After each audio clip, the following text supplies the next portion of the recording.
कर्नाटक में एक मरतबा फिर से धोखा देने वाली कंपनी का मामला सामने आया है। रियासत के तिलक नगर में हलाल इन्वेस्टमेंट के नाम से इकरा हेल्थ मैनेजमेंट नाम की कंपनी पर आवाम का पैसा गबन करने का इल्जाम लगा है।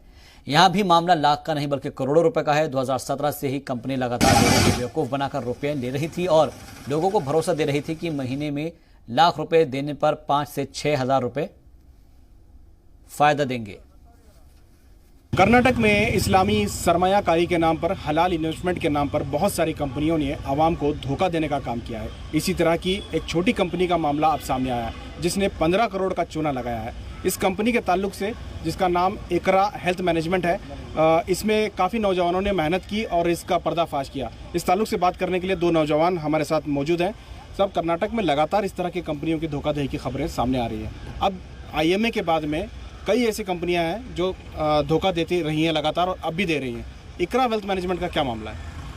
ये 2017 में इकरा वेल्थ मैनेजमेंट बोल के एक तिलक नगर में इन्होंने भी बहुत सारे मुतासरीन के पास में जो हलाल सरमायाकारी के नाम से जो हर महीना 1 लाख देंगे तो 5 से 6 हज़ार रुपया इसका हलाल प्रॉफिट देंगे बोल के इन्होंने बहुत सारे मुतासरीन के पास में इन्होंने बहुत सारा करोड़ों में पैसा लिया हुआ है। तो किस तरह से कार्रवाई की? बहुत सारे नौजवानों ने मिलकर मेहनत की और आज जो है बताया जा रहा है कि इस कंपनी के ओनर्स को हिरासत में ले लिया गया है। क्या मामला? हाँ, तकरीबन 6 महीनों से हमने भी बहुत टाइम पुलिस स्टेशन गए, इन लोगों को भी बुलाया तो इन्होंने बताया कि हमारा सारा पैसा ED में अकाउंट फ्रीज़ हो गया है। फिर हमने एक लेटर बनवा के ED में भी गए थे तो ED वालों ने बताया कि इकरा के नाम से कोई भी अकाउंट फ्रीज़ नहीं हुआ। तो ये बताइए कि अब जो हिरासत में लिया गया है क्या कंडीशन है, केस की क्या सिचुएशन है? अभी इसमें तकरीबन 2 महीने पहले खुद मैंने एक FIR डाला, फिर कमिश्नर साहब से बात की, फिर DCP साहब से बात की तो उन्होंने हमको एक भरोसा दिलाया कि हम इसको जल्दी गिरफ्त में लेंगे। फिर थोड़े दिन के बाद में, 1 हफ्ते के बाद में इन लोगों को अरेस्ट किया। फिर 4 लोगों के पास में जो MD हैं इनके पास में से जो रिकवरी किया तकरीबन 12 लाख तक, एक कार और भी एक मुजरिम फरार है, उनकी तलाश है अभी तक।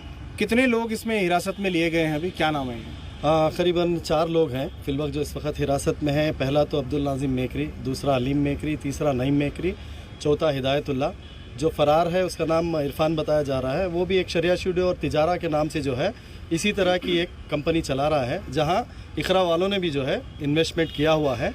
तो बहुत जल्दी इंशाल्लाह जो इस तरह से इंक्वायरी चल रही है, बहुत जल्दी प्रॉपर्टी फॉर्म का अटैचमेंट होगा और मुतासिरन के पैसे आने के पूरा भरोसा है अल्हम्दुलिल्लाह। कितने अमाउंट का ये घोटाला है, कितनी रकम है इसमें? ये करोड़ों में हुआ है घोटाला, बट करीबन अब तक जो है जो अकाउंट में दिखाया गया है, जहां इनके अकाउंट फ्रीज हुए, स्क्रूटनी हुए, तो उसमें बताया गया है कि करीबन 4 से 5 करोड़ रुपए तो वो लीगली बता रहे हैं। बट ऐसे कई मुतासिरिन हैं जो IT और ED की डर की वजह से, जिन्होंने 35 लाख, 40 लाख, 50 लाख जो कैश में इन्वेस्ट किया है, वो आगे नहीं आ रहे हैं। उन्हें पुलिस का डर है जिसकी वजह से वो अपना कंप्लेंट नहीं कर रहे हैं।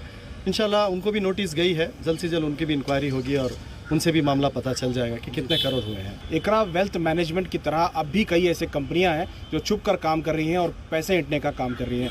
इस लगातार होने वाले घोटाले की वजह से बेंगलुरु ही नहीं बल्कि पूरे कर्नाटक के कई मुसलमानों की माली हालत मुतासिर हो चुकी है। कैमरा पर्सन समीर के साथ शाहिद काजी, बेंगलुरु।